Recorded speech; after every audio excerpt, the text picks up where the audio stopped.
Hey guys, I'm back with another PvP tips video, and today this one's going to be a bit controversial. I've actually received a lot of hate based on my view on this subject in the past, but today I think we need to sit down and have an honest conversation about people who run to the Red Sea to avoid a fight.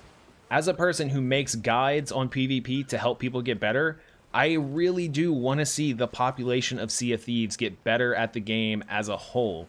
So I hope you will keep an open mind and hear what I have to say, because I am honestly just trying to help. So I'm sure most of you have either encountered this or maybe you've even done it yourself, but imagine your ship is covered with treasure and you're being chased by an enemy crew that is much better than you, and you know if you were to fight them you would likely lose. So rather than PvP, you decide to take your ship, sail it off of the map and into the Red Sea to sink the treasure. That way your enemies do not have the satisfaction of stealing your loot, even if it means that you don't get the loot yourself. This is something I've noticed that's happening way more often recently, and I just want to have a quick disclaimer before we dig in. If you do this, I am not trying to make you feel bad. I am just trying to offer extra insight onto why you might not want to do this. Going into the Red Sea is a lose-lose situation, as I'm sure you're aware. And I'm not trying to say that running isn't a viable strategy. Running can be extremely efficient, but I'm talking about evading, sailing away from an enemy ship, boarding them as they chase you, getting them to go past a fort so you can try and blow them up with a keg. These are all great options and should be encouraged. But sailing into the Red Sea is doing yourself a disservice in the long run. You're not learning anything. You're not participating in PvP and trying to get better, meaning that you'll always end up running and sinking your own loot. I think a big part of the problem is that players are too focused on the fact that they lost their treasure and that they sunk, rather than what they gained from that interaction. It's all about perception, and that's really what I'm trying to get across to you today. It's about getting incrementally better at the game as you go in small amounts. So yeah, maybe you did sink and lose your treasure, but maybe you got better at aiming cannons, or maybe you got better at guarding ladders. It's all about perception.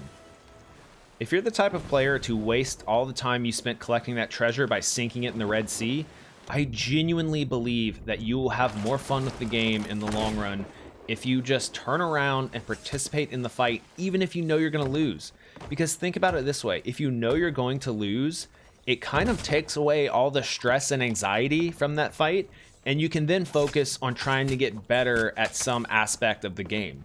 You can go into that fight not worrying about the treasure because you know you're going to lose it anyway, and maybe try and get better at your chain shot aim, or maybe try and get better at boarding an enemy ship.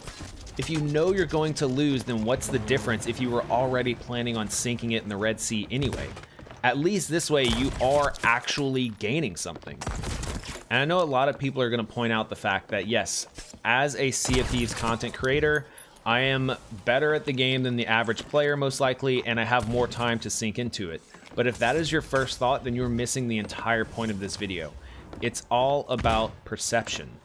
You might think to yourself, I'll never be as good as you, or I am not good enough at PvP to learn anything from fighting this losing fight, and that is untrue. You may not get better at the same increments as other people, but every single time you die and every single fight you're in, you can learn something, I promise you. And believe it or not, even as a Sea of Thieves content creator, especially one that plays exclusively solo, I go into fights I know I'm going to lose all of the time. So just to set this up, I'm going to show you an example. I am playing on a server that is outside of my region. I have 200 ping, and I am getting spawn killed 1v6. I have 2 brigs. That's 3 people on each boat, all spawn killing me, a single solo player. And not to mention, every one of these players is well above average. And to be clear, I am not suggesting that you endure a relentless spawn killing like I do in this video, but the point I'm trying to make is that I knew I was 100% gonna lose this fight, because not only am I outnumbered and outskilled, but I don't even have the ping to participate in an even and fair fight. Even though I know I stand no chance, I'm trying to focus on getting better at not getting spawn killed when I spawn in, potentially just trying to leave my boat to board theirs or to swim away and escape. I am trying to focus not on the fact that I'm losing the fight, but how can I use this situation to get better at the game. And that is the point I'm trying to get across to all of you today, is, as I said, it's all about perception. Going into a losing fight is a huge opportunity for you to get better at the game, no matter what skill level. Not only will you get better, but I really do think you will enjoy the game so much more if you just don't let sinking and losing your loot have that sort of power and weight over you, and just look at each death as you getting better, as experience. And if you look at it that way, which is how I have ever since I started playing the game, you will enjoy Sea of Thieves so much more. And that's why it's still one of my favorite games. It can get frustrating, but that doesn't mean you're not always learning. Okay, that's it for me today. And quick announcement, I made Sea of Thieves partner and Twitch partner because of all of you. So thank you so much. And I now have access to Twitch drops and codes to give away. So stop by the stream. I stream every weekday and most weekends at twitch.tv/blurbs. If you have any other questions, as always, please feel free to stop in, or if you just want to say hey. Thank you for watching, and I hope you enjoyed the video.